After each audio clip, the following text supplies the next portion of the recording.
آج ہم بات کریں گے سلمان اکرم راجہ کی، جو کہ ایک بہت بڑے وکیل ہیں، اور جتنے بڑے وہ وکیل ہیں اتنے ہی بڑے لوگوں کو وہ ریپرزینٹ کرتے ہیں، ان کے کیسز لڑتے ہیں۔ آج کل وہ ریپرزینٹ کر رہے ہیں ہمارے سابقہ وزیر اعظم عمران خان کو۔ لیکن اگر ہم وقت میں تھوڑا سا پیچھے جائیں تو ایک ایسی ہی کوئی پرسنالٹی ہمیں دکھتی ہے، یعنی کہ ایک اور ایسا وقت تھا جب انہوں نے ایک سابقہ وزیر اعظم کو ریپرزینٹ کیا تھا۔ میں بات کر رہا ہوں اس وقت کی جب پاناما لیکس ایک قیامت سا بن کر ہمارے ادھر کے حکمرانوں پر اترا تھا، جب نواز شریف مشکل میں کہیں بھی ان کو کہیں سے بھی امید کی کرنیں نظر آ جائیں ان کو تلاش کر رہے تھے، اور کچھ نظر بھی آئیں، لیکن انہوں نے انتخاب کیا سلمان اکرم راجہ کا۔ اچھا، وہ چاہ رہے تھے کہ یہ آئیں، ان کو بچائیں، ان کو ڈوبتی ہوئی کشتی کو ان کی ذرا باہر لے کے جائیں، کنارے تک پہنچائیں، لیکن خیر جو سوچا تھا انہوں نے ویسا نہ ہو سکا، اور الٹا ان کو لینے کے دینے پڑ گئے۔ اب یہ سارا ماجرا کیا تھا، اور اب جو یہ ریپرزینٹ کر رہے ہیں عمران خان کو، اب یہ ادھر بھی کوئی ایسا تو نہیں کرتے گے؟ یہ ساری چیزیں آج ہمیں ڈیٹیلز دیں گے ستار خان صاحب۔ ستار صاحب with documented details, take it away. یہ ہوا تھا کہ پاناما پیپر میں جو جے آئی ٹی بنی تھی نا، تو 9 والیوم آئے تھے۔ 9 والیوم میں ایک والیوم ہے جس کا نام ہے investigation report of the J I T Panama case volume 3 golf steel mills. یہ والیوم ہے، پیج وائز بتاؤں گا 2-3، ویری انٹیلیجنٹ، کہ سلمان اکرم راجہ وکیل تھے میاں نواز شریف صاحب کے پاناما پیپر کیس۔ بالکل obvious بات ہے، نواز شریف صاحب کو امید تھی کہ سلمان اکرم راجہ ایک بہت بڑے وکیل ہیں اور مجھے بچا لیں گے۔ بچانا تو دور کا رہا، سلمان اکرم راجہ صاحب نے کیا کیا۔ جے آئی ٹی کی رپورٹ میں کیا مینشن ہے؟ جے آئی ٹی کی رپورٹ، یہ کوئی نواز شریف کی رپورٹ نہیں ہے، یہ کوئی عمران خان کی رپورٹ نہیں ہے، یہ کوئی میری رپورٹ نہیں ہے، یہ کوئی آپ کی رپورٹ نہیں ہے، یہ جے آئی ٹی کی رپورٹ ہے، جس کی بنیاد پہ میاں نواز شریف کو سزا ہو گئی تھی۔ بالکل، اور میاں نواز شریف صاحب وزیر اعظم کے عہدے سے اتار دیا گیا تھا، سپریم کورٹ نے کہا چھوڑو میاں صاحب جان دو، میاں بیچارے کو چھوڑنی پڑی تھی۔ تو جے آئی ٹی کی رپورٹ ہے جس کی وجہ سے میاں نواز شریف صاحب کو وزارت عظمیٰ سے ہاتھ دھونا بائے بائے کرنا پڑا۔ اسی جے آئی ٹی کی رپورٹ ہے، 2 ایفیڈیوٹ پیش ہوئے تھے سپریم کورٹ میں۔ ٹھیک ہے، 2 ایفیڈیوٹ کس نے پیش کیے تھے؟ میاں نواز شریف کے فرسٹ کزن مسٹر طارق شفیع مرحوم نے، جو اب مرحوم ہو گئے۔ طارق شفیع نے 2 ایفیڈیوٹ پیش کیے۔ وہ ایفیڈیوٹ کیوں تھے؟ وہ ایفیڈیوٹ تھے ایک منی ٹریل جو تھی کہ لندن کے فلیٹ کس طریقے سے خریدے گئے تھے، وہ پیسہ کہاں سے آیا تھا۔ یہ طارق شفیع صاحب نے 2 ایفیڈیوٹ دیے۔ دونوں ایفیڈیوٹ ڈرافٹ کس نے کیے تھے؟ سلمان اکرم راجہ نے۔ دونوں ایفیڈیوٹ کے ساتھ انیکسرز کس نے لگائے تھے؟ سلمان اکرم راجہ صاحب نے۔ اب ہوا کیا کہ جے آئی ٹی کے سامنے پیش ہوئے طارق شفیع، اکلوتا بندہ پیش ہو رہا ہے وٹنس کے طور پر، جو کوشش ہے کہ میاں نواز شریف صاحب کو لندن کے فلیٹ سے میاں نواز شریف صاحب ان کی فیملی کو بچایا جا سکے، کہ پاجی یہ پیسے جڑے سن نا جینون جائز ذرائع سے کمائے ہوئے تھے، پیسے تھے جس سے ہم نے لندن کے فلیٹ خریدے، لیکن اس میں ناکام ہو گئے۔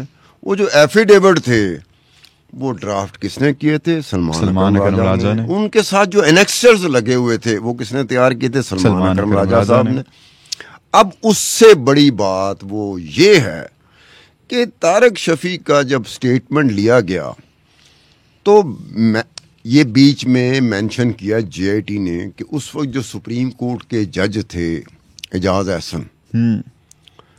احسن نے کہا تھا کہ یہ طارق شفیع نے جو ایفیڈیوٹ پیش کیے ہیں سپریم کورٹ میں، جس میں منی ٹریل وہ بتا رہا ہے کہ یہ لندن کے فلیٹس ہم نے کیسے خریدے تھے، یہ ریلائبل ہیں کہ نہیں ہے۔ جے آئی ٹی کو یہ کہا گیا تھا آپ نے ڈٹرمن کرنا ہے کہ اس پہ ریلائی کیا جا سکتا ہے، اس کو ایویڈنس کے طور پر مانا جا سکتا ہے۔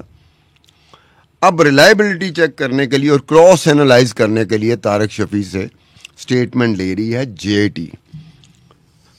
اب جب سٹیٹمنٹ لیا تو دونوں ایفیڈیوٹ میں، ان دونوں ایفیڈیوٹ کے کانٹینٹ متن میں زمین آسمان کا فرق تھا۔ ایک جگہ پہ طارق شفیع صاحب کچھ کہہ رہے تھے اور دوسرے ایفیڈیوٹ میں طارق شفیع صاحب اسی پوائنٹ پہ کچھ اور کہہ رہے تھے۔ اب جب طارق شفیع صاحب سے پوچھا گیا، جے آئی ٹی نے کہا کہ جناب آپ کی یہ 2